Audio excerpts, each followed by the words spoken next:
Amigos, bienvenidos nuevamente. Esto es Congreso Televisión en el marco de Parlaméricas 2018, realizando entrevistas a los participantes y por supuesto a todos los invitados acerca de la lucha contra la corrupción en la región, una tarea que parece imposible de alcanzar sin un esfuerzo mancomunado del Ejecutivo, el Legislativo y por supuesto la sociedad en pleno. En ese momento nos acompaña Guillermo Celi, asambleísta de Ecuador. ¿Cómo está? ¿Cómo le va? Guillermo, muy buenas tardes, muchísimas gracias por su invitación.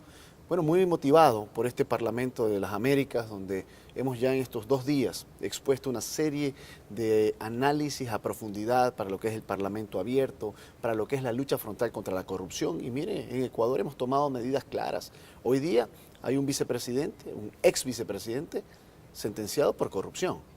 Hemos censurado a un ex contralor del Estado.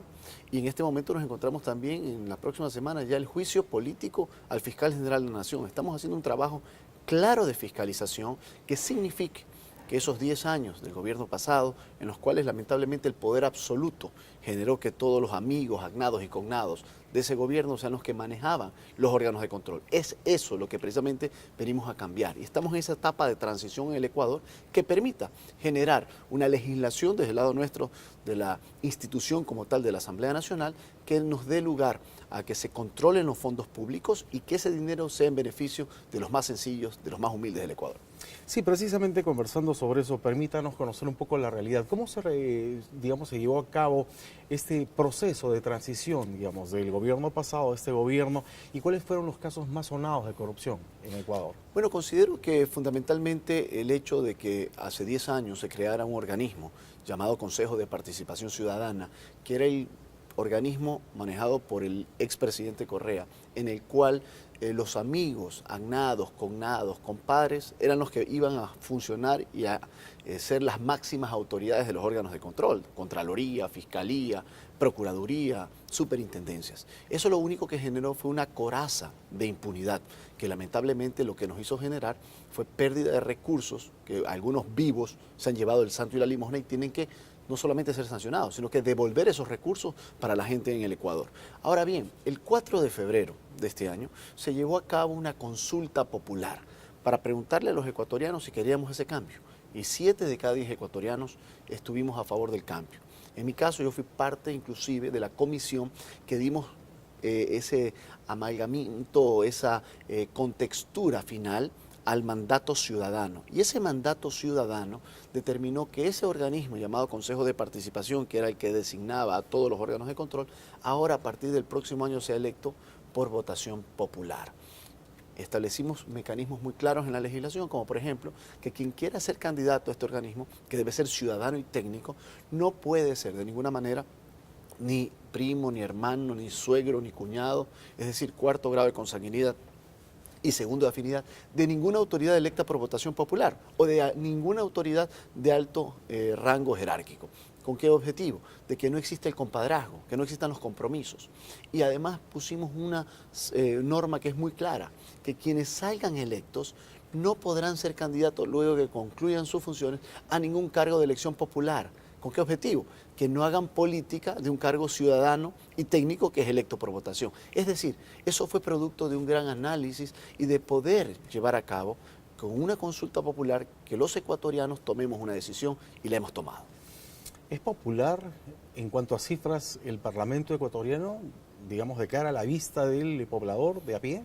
Bueno, los parlamentos en el mundo siempre tienen complicaciones en la vista hacia los ciudadanos. En el caso nuestro, mantenemos niveles que son superiores a los históricos, lo cual es positivo, pero no nos podemos quedar cruzados de brazos. La mejor forma es darle esa legitimidad a un parlamento que significa la representación de los ciudadanos. Y la mejor forma de hacerlo, de permanecer y de subir esos niveles de credibilidad es cumpliendo con los ciudadanos, convirtiendo al Parlamento ecuatoriano en el mejor aliado de la familia ecuatoriana, para lo cual en mi caso particular y de muchos legisladores, hacemos un permanente contacto territorial, ciudadano, con la gente, escuchando. Y en estos temas estamos encargados de crear una agenda legislativa. Inclusive fui yo el asambleísta que en el mes de enero propuso una agenda legislativa para el presente y el futuro del Ecuador, con 4 temas fundamentales. Primero, empleo, apoyo al emprendimiento, lucha frontal contra la corrupción, tutela y cuidado de nuestros hijos, que lamentablemente en el Ecuador se dieron en el periodo pasado violaciones, atentados al pudor de nuestros niños en escuelas y colegios de la función o regentados por el Estado, y no se denunció de manera ágil cuando los protocolos internacionales señalan que debe denunciarse inmediatamente. Quien estuvo de ministro de Educación más bien se quedó callado y no lo hizo. Es decir, estos 4 elementos, más el día de hoy el tema de seguridad nacional, son fundamentales dentro de la agenda legislativa. Tenemos un problema en la frontera norte con Colombia, donde durante 10 años no se cuidó nuestra frontera. Hoy día tenemos 3 ecuatorianos, colegas de ustedes, periodistas del diario El Comercio secuestrados. Y yo aquí en Parlaméricas he dicho que necesitamos tener una ayuda conjunta y una colaboración de Parlaméricas con el Estado ecuatoriano y con el Estado colombiano para luchar en contra del narcoterrorismo. No podemos permitir y no nos van a amedrentar ni a atemorizar quienes pretenden entrar al Ecuador producto de una falta de acción durante 10 años. Ahora, el gobierno del correísmo, del expresidente Correa, generó un organismo que se llamaba la SENAIN, Secretaría Nacional de Inteligencia, que lo único que se dedicó fue a perseguir a nosotros, a los opositores del gobierno de Correa, y no un servicio de inteligencia para cuidar la frontera norte y atacar más bien al narcoterrorismo, que no penetra al Ecuador. Ahora el presidente, luego de un gran diálogo que hemos emprendido desde el Parlamento y obviamente el presidente de la República, vamos a reformar la Ley de Seguridad Nacional para que ese organismo esté dentro del marco y dentro del mando jerárquico del Ejército Nacional y de la Policía, como tiene que ser, y cuidarnos a nosotros, a todos los ecuatorianos, y no ser un mecanismo de persecución. Miren, en el Ecuador se dieron cosas terribles, lamentablemente pasó, y esto significa, en caso nuestro, yo soy parte de un movimiento que se llama SUMA, un movimiento nuevo de 5 años, el alcalde de Quito es de SUMA, Mauricio Rodas, y eso ha significado que este movimiento nuevo, de jóvenes en su mayoría, que le perdimos el miedo a ingresar a la política. Y en esto quiero decirles, darles un mensaje. Gandhi decía que lo más malo de las cosas malas de la gente mala es la indiferencia de la gente buena.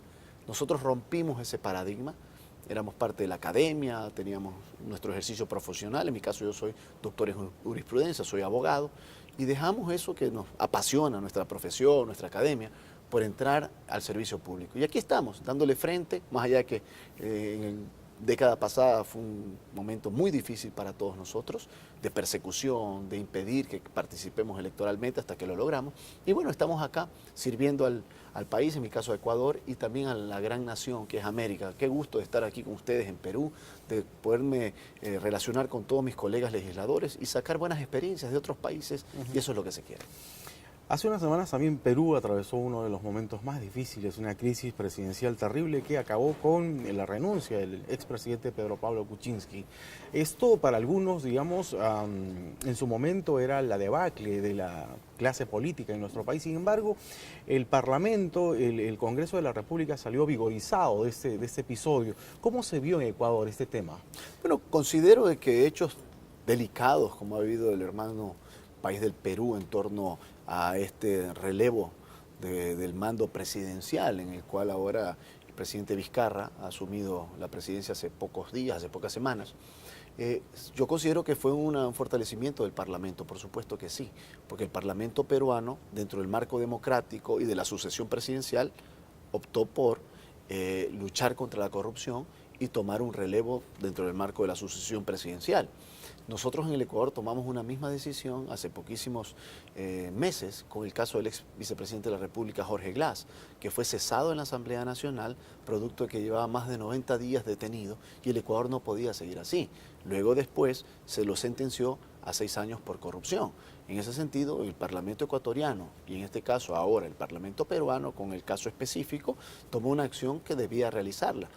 Lo más importante en nuestros países es que la democracia se mantenga, es que la democracia tiene que ser la principal arma de los ciudadanos en participación ciudadana, en la toma y de relevo en estos casos, que lamentablemente en nuestra región ha pasado por hechos de corrupción. Por eso estamos aquí en Parlaméricas, para fortalecer los congresos abiertos, los congresos participativos, los congresos donde la ciudadanía tenga una interacción, donde la ciudadanía pueda denunciar sin temor a que lo puedan perseguir, como lamentablemente pasaba en los 10 años últimos del expresidente Correa, en mi caso de mi país, de Ecuador. Así que eso es positivo, de poder establecer códigos de éticas dentro de los parlamentos que permitan de esa manera fortalecer el blindaje en contra de la corrupción y generar una mano extendida siempre a los más sencillos y a los más humildes de la patria, que son los ciudadanos. Sin duda importante y muy interesante conversar con usted. Guillermo Celi, asambleísta de Ecuador, muchísimas gracias por su tiempo, gracias por haber estado con nosotros y que disfrute su estadía aquí en nuestro país. Muchas gracias, tocayo Guillermo, es un gusto siempre estar aquí